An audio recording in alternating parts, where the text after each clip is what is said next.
I wanted to talk to you about asking someone about their intentions.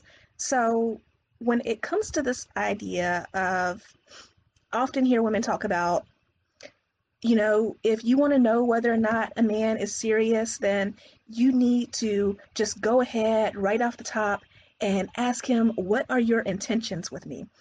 And I honestly have a problem with you asking that question. Here's why. Hey, Miss Sheba. Here's why I have a problem with you asking that question. Three reasons. One, not just men, but people in general can lie. So if you're trying to find out what someone's intentions are with you and you come out straight and ask it, they may or may not tell the truth. Hey, Bailey. So that's right off the bat. Number two, you know, the road to hell is paved with good intentions. So even if you're with someone who really wants to be in a serious, committed relationship, just because they intend for it, that does not mean that they have the skills or the capacity to be in a healthy relationship. I have intentions all the time of eating healthier. Does that stop me from going to the grocery store and buying junk food? Absolutely not. So, when you're asking someone's intentions, it's great to know that they want to be in a healthy relationship, but have they done any work healing themselves? How are their communication skills? Like, you don't know those things. And number three, when people really want something, thanks, Olivia. When people really want something, they will do the work to be prepared for it. So I have seen this in relationships where someone wasn't necessarily ready to be in a committed relationship, but they found someone that they were truly passionate about.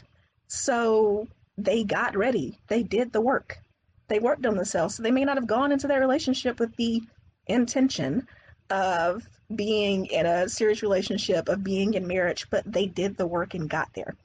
So this is why I do not like the idea of asking a man, what are your intentions with me? Instead, I would like you to approach this idea a little bit differently. So, one, if you are talking to someone, if you are dating someone, ask them what their future goals are, where they see themselves 5 years from now, 10 years from now. Because if they are talking more generally about their future goals, it's a little bit less pressure than them having to think about specifically you.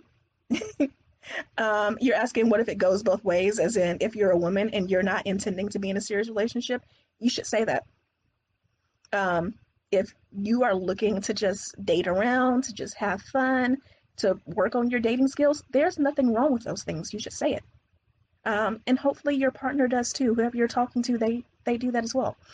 But this idea of what you should be asking is find out what their future goals are in general. If you ask someone where they see themselves, oh, Desi, if a guy is asking you what are your intentions, just what I said, like be honest. If you're looking for a committed relationship, then say so. Also, make it known that you are looking for a committed relationship with the right person. You are not a pick me. You are not desperate. But again, back to what I was saying as far as what types of questions you should ask. If you're asking them about their long-term goals, where they see themselves 5, 10 years from now, then if they're really looking for a committed relationship, something along those lines are going to come up. So, first of all, that is a great way to start right there. Also, you may not think about this one, but when I was single, one of my favorite questions to ask someone was, hey, if you were to win $10 million dollars in the lottery, how would you spend that money? You may be looking at me like, Keisha, what does that have to do with what a man's intentions are for dating and for a relationship? Well, if you want to know what a person's priorities are in general, look at their schedule and look at their bank account. Look at how they're spending their money, how they're spending their time. So if you ask a question like, if you won the lottery, what would you do with the money? Someone who is single, but they're really thinking about, love and marriage and family and all that, is probably going to have some ideas about, putting aside money for a house, or, saving up for even retirement, long-term goals. Think, figure out in their answer how much of that is long-term and how much do they talk in the short term. Because a person who's not looking for a committed relationship in general in life is not looking for a lot of long-term goals. So that whole question about lottery and where you would spend your money is great insight. Another thing that you should consider when you are trying to figure out specifically how someone feels about you is ask them, what is it that you like about me? Now, don't leave the answer at just whatever they say.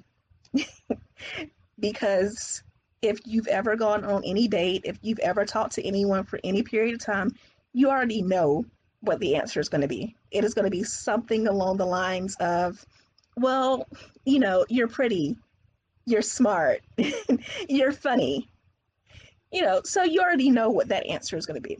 I am asking you to go deeper.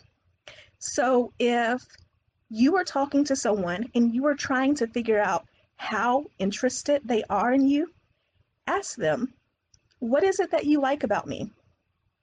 When they give you the answer, ask them to elaborate. So if they say, I like you because you're smart, then your next question is, why do you think I'm so smart? Or what is it about that you like? Do you like the way I talk, the conversations that we have? Ask them to go deeper. And here's why. If someone is really interested in you, I'll just give you an example. I love my husband because my husband is such a nerd. And it really makes me laugh sometimes because if you were to meet him, you would think that he was all hard and tough and everything.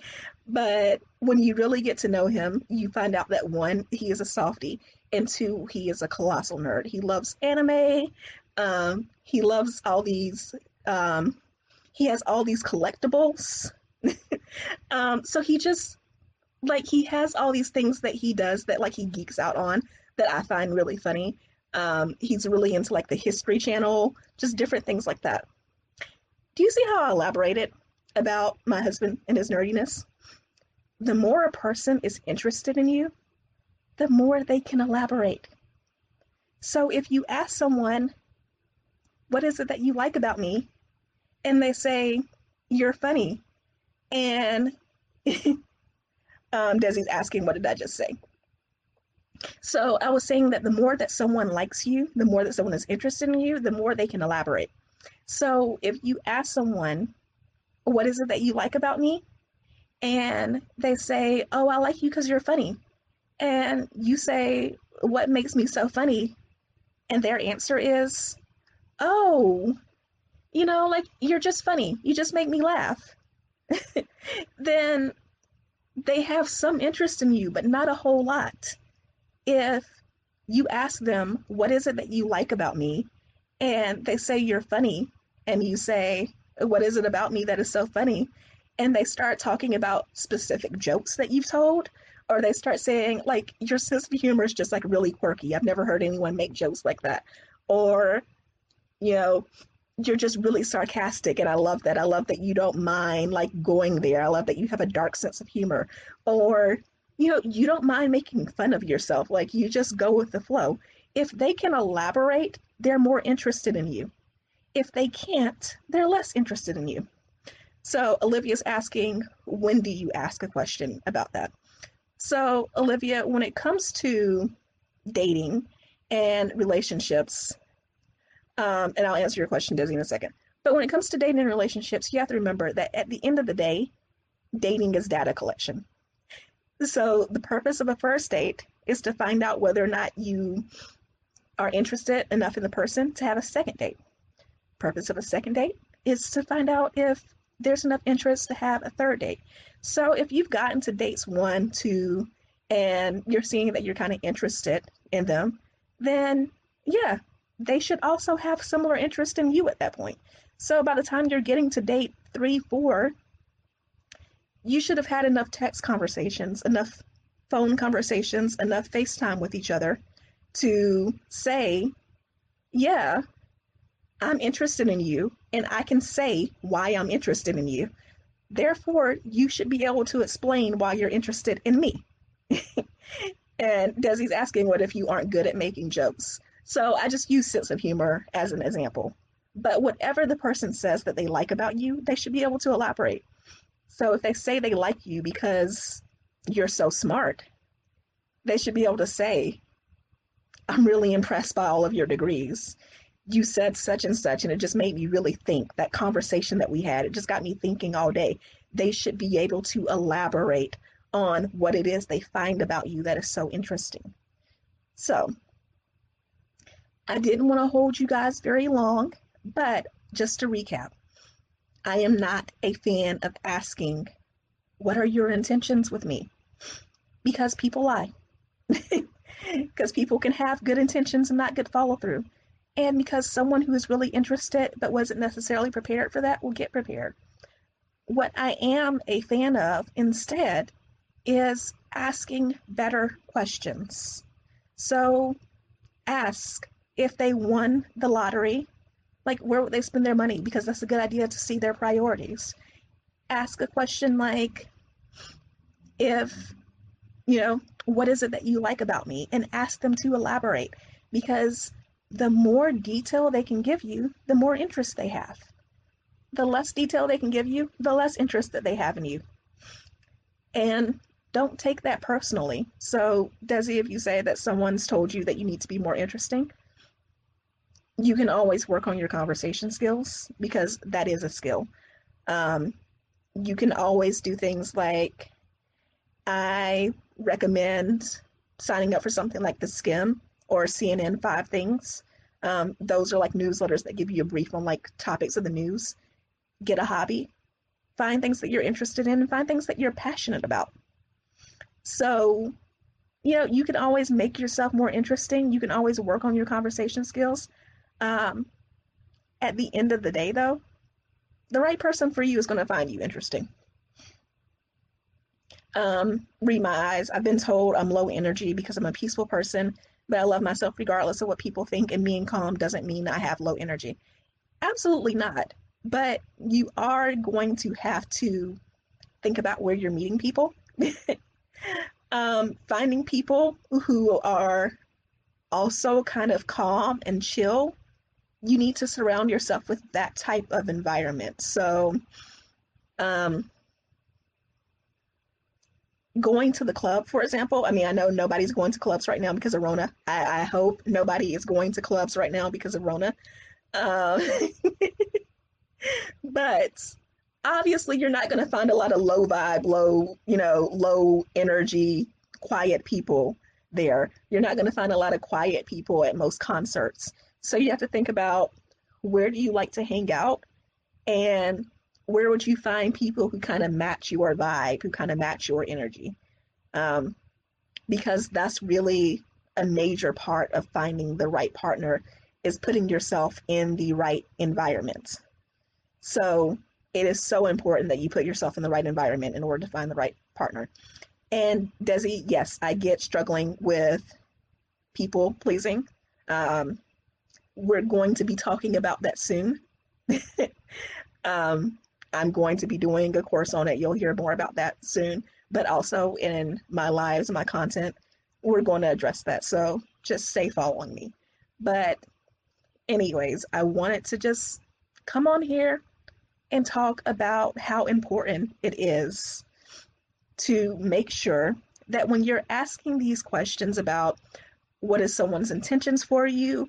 Does he really like me? Is he really interested? Go deeper beyond those questions. Go a little bit away from the surface and dig deeper. Dig into what a person really likes about you, what makes them so interested, and dig into how personalized they are. If someone sends you text messages that could be copied and pasted and sent to 20 other women, they're probably not that interested. Because if a message can be copied and pasted to 20 other women, that's probably what's happening. So if the only thing you ever hear from a guy is "good morning, beautiful," just imagine how many other people are getting "good morning, beautiful" text. I'm just saying. This